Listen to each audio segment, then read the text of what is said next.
오늘 함께 볼 하나님의 말씀은 요한복음 3장 1절에서 6절까지의 말씀입니다. 요한복음 3장 1에서 6절까지의 말씀을 저와 여러분이 한 절씩 교독하시고 우리 마지막 절을 함께 읽도록 하겠습니다.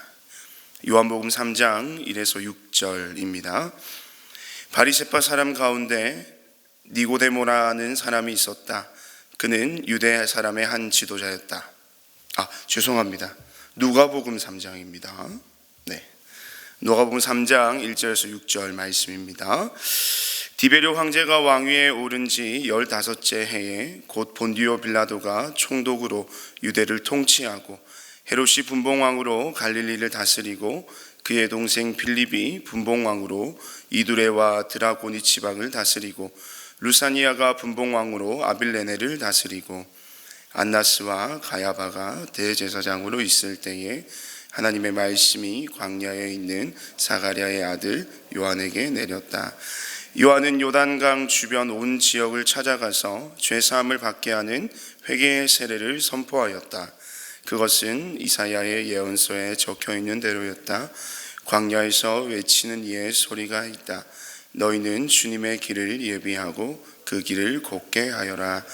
모든 골짜기는 메우고 모든 산과 언덕은 평평하게 하고 굽은 것은 곧게 하고 험한 길은 평탄하게 해야 할 것이니 모든 사람이 하나님의 구원을 보게 될 것이다. 아멘.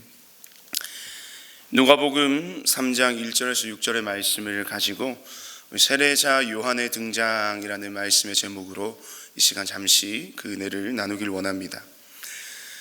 요즘 저와 여러분이 발을 디디며 살아가고 있는 이 땅과 세상에 대하여 여러분 한마디로 정의한다면 여러분은 어떻게 정의할 수 있겠습니까?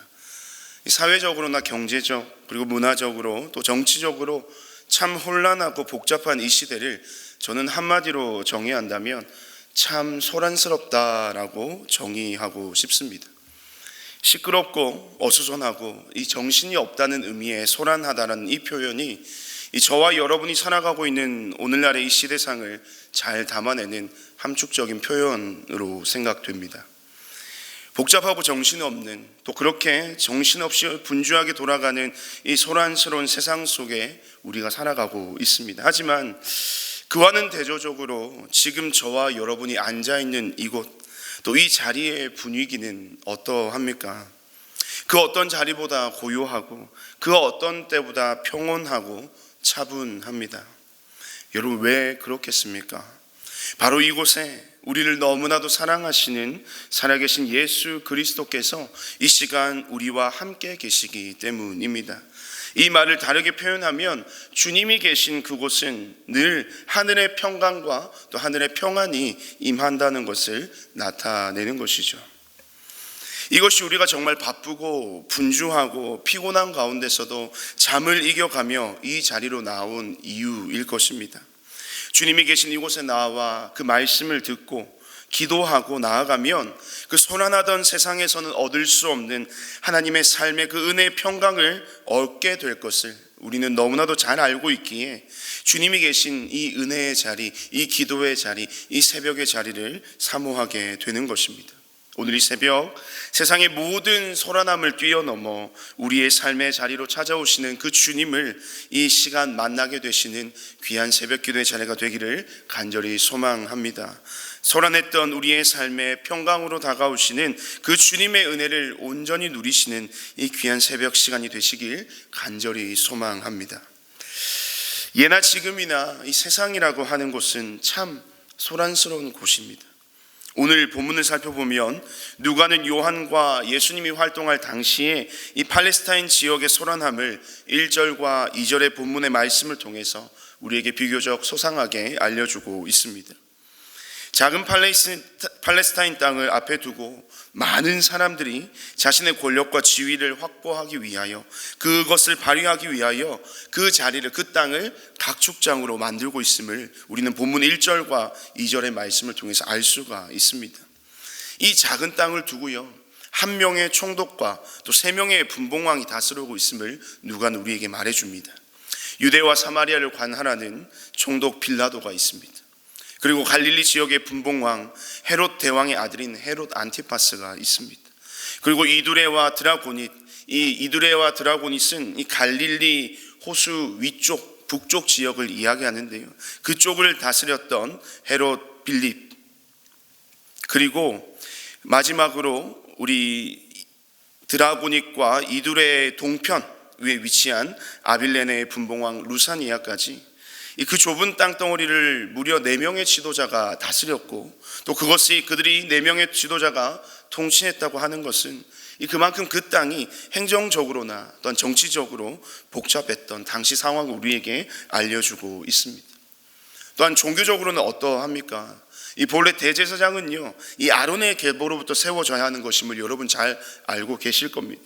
하지만 오늘 본문의 대제사장 안나스와 또 그런 우리 가야바는요, 이 수리아 총독 구레뇨에 의해서 임명된 제사장이었습니다. 이 율법의 정통성을 따른 대제사장이 아닌 이 정치적인 힘과 권력에 의해 세워진 대제사장이었습니다. 당시 대제사장직은 하나의 관직처럼 여겨지면서요, 이 매간매직이 이루어지기도 할 만큼 종교적으로 굉장히 타락한 모습이 당시 이 시대의 종교상이었던 것이죠. 누가는 그와 같은 소란한 시대상을 어쩌면 고발하고 있는 것인지도 모르겠습니다. 세상적이고 세속적이며 복잡하고 정신이 없는 이 소란한 세상의 민낯을 아주 생생하게 기록하면서 이 누가는 이 소란한 세상을 평온케 하며 오늘 본문에서 인용된 이사야 선지자의 말처럼요, 이 굽은 것을 곧게 하고 이 험한 길을 평탄케 할 수 있는 어떠한 존재의 필요성을 저는 의도적으로 부각시키고 있는 것으로 보여집니다.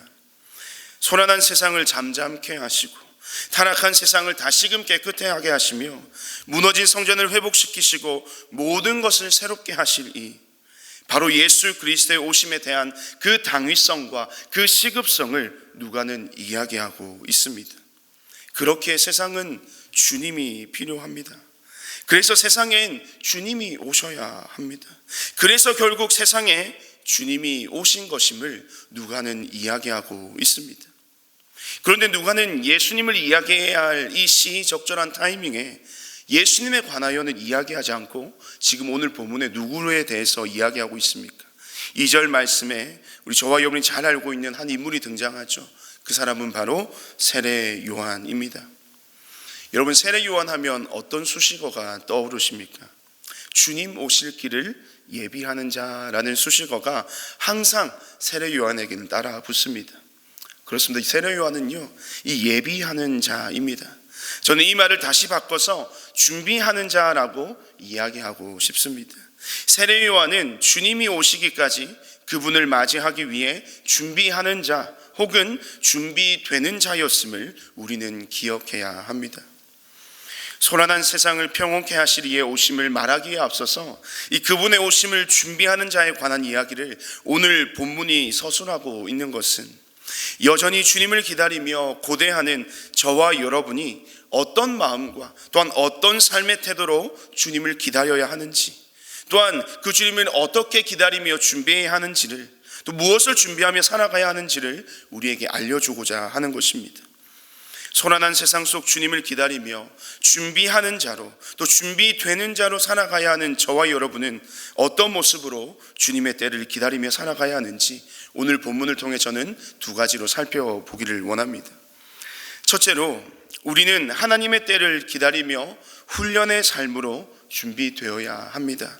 하나님의 때를 기다리며 훈련의 삶으로 준비되어야 한다는 것입니다. 우리 오늘 본문 2절 말씀을 다시 한번 함께 한 목소리로 읽겠습니다. 2절 말씀입니다.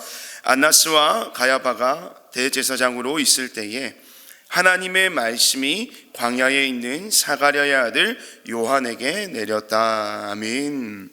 이 당대 쟁쟁하고 걸출한 이 소위 세상에서 꽤나 힘쓴다는 사람들의 이름이 나열된 뒤에 어쩌면 그 이름들과는 어울리지 않는 듯한 이름이 바로 세례 요한입니다. 사실 세상은요, 이 화려한 것에 눈길을 줍니다. 세상은 권력의 마음을 쏟고요, 사람이 가진 지위에 관심을 가집니다. 너무나도 당연한 것이죠. 하지만 하나님의 말씀은 세상 속 그들이 아닌 광야의 한복판에 서 있는 세례 요한에게 임하였음을 우리는 주목해야 합니다. 누가복음 1장 80절의 말씀을 보면 세례 요한에 대해서 이렇게 이야기하고 있죠. 제가 한번 읽어드릴게요. 누가복음 1장 80절입니다. 아기는 자라서 심령이 굳세어졌다.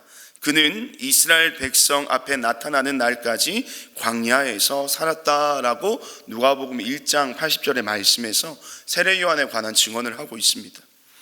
요한은 광야에서 단기간을 지냈던 것이 아닙니다. 상당 기간을 그 광야라는 곳에서 보내었음을 이 누가복음 1장 80절은 말하고 있습니다. 아기였던 요한이 이 심령이 굳세어지기까지 광야, 또 개역개정에서는 이 광야를 빈들이라고 표현하는데요, 이 빈들에서의 시간을 통해서 이 세례 요한은 단단히 굳어져 갔습니다. 광야는 기본적으로 힘들고 험난한 장소이죠. 그래서 그곳에 산다는 것, 또 그곳을 걸어간다는 것, 그곳에서 인생의 상당한 시간을 보내며 살아간다는 것은 사실 참으로 고단하고 힘든 일입니다. 하지만 성경에서 광야는 어떤 곳으로 묘사되고 있습니까? 성경에서의 광야는 하나님의 언약으로 나아가는 축복의 통로였습니다. 또한 광야는 하나님의 도우심과 채우심을 경험하는 기적의 장소였습니다. 또한 광야는 하나님의 언약이 성취되는 역사의 현장이었고 하나님의 백성다운 모습을 갖춰가는 그 최고의 훈련의 장소였습니다. 광야 한가운데서의 요한의 삶을 여러분 떠올려 본다면 사실 어느 것 하나 편하거나 평탄한 것이 없었을 것입니다. 하지만 광야에서 요한은 묵묵하게, 또한 잠잠히 하나님의 때를 기다리는 자였습니다. 왜냐하면 광야는 하나님의 언약이 반드시 성취되는 약속의 장소임을 세례 요한은 믿었기 때문이죠. 그리고 그 기다림의 끝에 때가 이름에 하나님의 말씀은 광야 위에 선 훈련된 요한의 삶 위에 임하게 되었다는 겁니다. 사랑하는 여러분, 지금 우리가 살아가고 있는 삶의 모든 순간이 어쩌면 광야와도 같은 이 빈들의 삶이 아닐까 생각이 됩니다.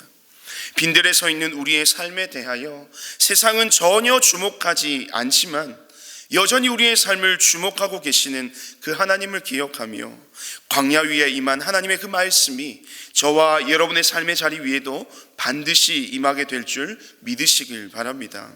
지금도 우리는 그 광야와 같은 삶의 자리에서 매일같이 훈련되어 가고 이 시간들을 통해서 우리는 굳건하고 단단하게 연결어가고 있는 것임을, 또 그것을 그렇게 우리를 만들어가고 계시는 하나님을 신뢰하며 하나님의 때를 기다리며 준비되는 자의 합당한 삶을 살아가시는 저와 여러분의 삶이 되시기를 주님의 이름으로 축복드립니다. 둘째로, 우리는 하나님의 때를 기다리며 어떤 삶으로 준비되어야 될까요? 둘째로, 우리는 하나님 때를 기다리며 회개의 삶으로 준비되어야 합니다. 회개의 삶으로 준비되어야 한다는 것이죠. 우리 본문 3절의 말씀에 이렇게 기록합니다. 요한은 요단강 주변 온 지역을 찾아가서 죄사함을 받게 하는 회개의 세례를 선포하였다라고 기록하고 있습니다. 여기서 이 회개의 세례라는 표현을 우리는 잘 살펴보아야 하는데요, 여러분, 세례가 무엇입니까? 이 세례라고 하는 것은 죄인된 우리가 예수 그리스도와 참된 연합을 이루었음을 보여주는 하나의 징표, 하나의 상징입니다. 이 세례에 있어서 가장 중요한 우리의 고백이 무엇일까요? 그것은 바로 우리 자신이 죄인임을 고백하는 죄의 고백, 그것을 두 글자로 회개라고 하는 것이죠. 이 죄의 고백 없이는 예수 그리스도와의 참된 연합을 이룰 수가 없는 것입니다. 이 다시 말해서 자신이 죄인임을 고백하지 않는 자에게는 사실상 예수님은 아무런 가치가 없는, 나와는 상관이 없는 그냥 무의미한 존재일 뿐이라는 것입니다. 왜냐하면 그 주님은 죄인을 부르시기 위하여 이 땅에 오셨기 때문이죠. 그래서 회개는 구원의 주를 소망하며 기다리는 자들에겐 반드시, 그리고 분명하게 일어나야 할 삶의 고백이 되어야 하는 것입니다. 광야에서 외치는 자였던 요한의 외침은 바로 이 회개의 고백이 없이는 결코 죄인을 부르러 오신 예수님을 맞이할 수 없음을 이야기하고 있는 것입니다. 너무나도 당연한 원리입니다. 하지만 왜 요한이 이 같은 가장 기본적이면서도 당연한 신앙의 원리를 세상을 향하여 미리 선포해야만 했을까요? 그것은 세상엔 여전히 회개하지 않는 인생이 너무 많이 존재하더라는 것입니다. 조금 더 구체적으로 이야기하면 회개해야 할 필요성을 느끼지 못한 채 살아가는 이 어리석은 인생들이 세상 가운데 너무나도 많았다는 것입니다. 앞서 나열한 디베료나 헤롯, 안티파스, 빌립, 안나스나 가야바 같은 자들을 포함한 이 세상에 속한 자들이 회개의 필요성을 느끼지 못하며 살아가고 있다는 겁니다. 이미 다 가졌다고 생각하고 다 이루었다고 생각하는 그 교만한 마음과 타락한 생각들이 그들의 삶을 집어삼켜 버렸기에 이 죄로 물든 그들은 회개해야 할 필요성을 전혀 느끼지 못하는 것이죠. 이것은 자기 자신의 삶에 예수 그리스도가 필요가 없다는 것을 나타내는 그들의 세상의 불신앙적 태도를 보여주는 것입니다. 이 본문의 이 회개는요, 헬라어로요, 이 메타노이아라고 하는데요, 이는 마음의 변화를 의미하는 것입니다. 즉 죄인의 마음에서 이 하나님께로 돌아섬이 없는, 이 마음의 변화가 없는 그들의 삶에는 그들을 위해 이 땅에 오신 주님이 들어갈 자리가 전혀 없는 것입니다. 주님이 일하실 틈이 없는 것입니다. 이 주님을 적극적으로 거부하면서 오직 자기 만족으로 살아가는 이 비참한 삶의 끝을 향해 달려가는 불쌍한 죄인들이 바로 이 소란한 세상 속에 가득 넘쳤다는 것입니다. 그런 세상을 바라보면서 요한은 이 안타까운 심정으로 저들을 향해 이 회개의 세례를 외치고 있는 것입니다. 이 시간 여러분 자신의 삶도 한번 돌아보시길 바랍니다. 우리는 언젠가부터 이 회개하는 일에 굉장히 인색해지고 굉장히 무뎌졌습니다. 더 이상의 회개가 필요하지 않을 정도로 완벽한 삶을 살고 있다고 자부해서일까요? 아니면 회개치 아니하는 저 세상의 어떤 자들의 마음과 비슷한 마음의 태도를 가지고 있지는 않은지 우리는 스스로를 돌아보아야 하는 것입니다. 저는 회개하지 않는 우리의 신앙의 태도가 이 예수님에 대한 우리 자신의 믿음의 정도와 비례한다고 생각합니다. 회개하지 않는 자가 예수님을 믿는다라고 말할 수 있을까요? 결코 그렇지 않다는 것이죠. 회개하지 않는 자에게는 예수님의 존재는 무의미하기에 믿는 우리에겐 반드시 이 회개의 삶이 필요한 것입니다. 우리가 날마다 무릎으로 주님 앞에 회개하며 나아갈 때에 그 주님은 우리의 삶에 대하여 묻지도 따지지도 않으시고 우리의 연약함을 보듬어 주시고 어루만져 주시고 치유하시고 회복시켜 주시는 은혜와 사랑이 넘치는 주님이심을 우리는 회개의 자리를 통해 깊이 경험하게 될 것입니다. 사랑하는 여러분, 진정한 삶의 평강과 또 평안을 소망하십니까? 그렇다면 매일의 삶을 통해 주님을 맞이할 준비를 충실하게 행하시는 저와 여러분의 삶이 되시길 간절히 소망합니다. 광야와도 같은 삶의 한복판에 서 있다 할지라도 주어진 훈련의 삶을 잘 견디어내어 단단하게 굳어질 때가 되매 광야에 임하셨던 하나님의 그 말씀 우리의 삶의 자리에도 반드시 임하게 될 것입니다. 나 자신이 지독한 죄인임을 날마다 주님 앞에 고백하며 회개하는 자들에게 주님은 모든 죄를 용서하여 주시고 허다한 우리의 허물을 덮어주심으로 이 예수님과 하나 되는 참된 연합의 기쁨을 우리의 삶 속에 회복시켜 주실 것을 확신합니다. 오늘 하루에 저와 여러분의 삶이 주님을 맞이할 충분한 준비를 이루는 준비하는 자, 준비되는 자의 삶을 온전히 이루게 되시는 저와 여러분의 이 하루의 삶이 되시길 주님의 이름으로 축복드립니다. 이 시간 우리 말씀을 기억하며 우리 함께 기도하며 나아갑시다. 하나님, 제게 허락하신 매일의 삶의 시간이 하나님을 위해 준비되는 자로서의 합당한 삶의 시간들이 되기를 간절히 소망합니다. 광야와도 같은 삶의 시간들을 잘 견뎌낼 수 있는 이 힘과 능력을 우리에게 공급하여 주시고 빈들에서 우리를 강하게 연단시키시는 하나님의 손길을 날마다 경험하게 하여 주시옵소서. 날마다 우리의 자신의 연약함과 또 죄인으로서의 삶의 한계를 회개의 고백을 통해 늘 주님께 겸손하게 고백하는 우리의 삶이 되게 하시고 주님이 없이는 나는 아무것도 아님을 날마다 고백하며 살아가는 회개의 삶을 오늘도 살아가게 하여 주시옵소서라고 우리 말씀을 두고 기도하시고, 우리 둘째로는 오늘은 국가와 우리 선교사님들을 위해서 기도하는 날입니다. 여전히 세상은 참 소란합니다. 이 소란한 세상 가운데 주님이 찾아오셔서 하늘의 평강을 이 땅 가운데 허락하여 주시옵소서 기도합시다. 코로나의 모든 상황들을 속히 종식 지켜주시고 삶의 일상뿐 아니라 성도들의 신앙의 일상도 온전히 회복시켜 주시옵소서. 나라와 민족을 붙들어 주시고 하나님의 마음에 합한 위정자들을 세워 주옵소서.